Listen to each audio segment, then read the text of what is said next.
Marc and Mandy. Today we're going to be talking about furnace inspection and service, as well as how often you should have that inspection completed. Should I consider upgrading to a high-efficiency furnace?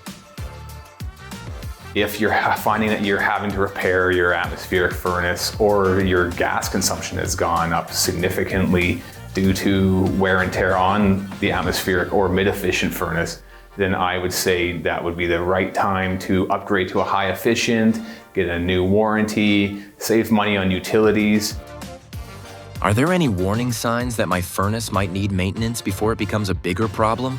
One of the most common signs of excessive wear or something starting to fail is noise. If you notice or hear odd noises, screeches, whining, anything metallic sounds, that could be a sign that one of the mechanical components is worn out and going to fail.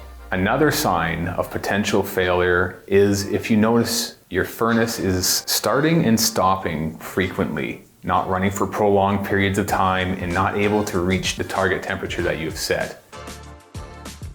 What parts of a furnace typically need the most attention or replacement over time? Now, depending on the furnace, it's going to have different maintenance intervals.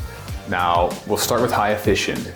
There's a lot more moving parts, there's a lot more going on. They do require more attention.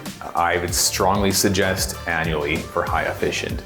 Moving down to mid efficient, I would say you're probably fine to have someone check it out every 2 to 3 years. And lastly, atmospheric, very simple, but very inefficient. But due to the fact they have a lot less moving parts, I would say every 3 years.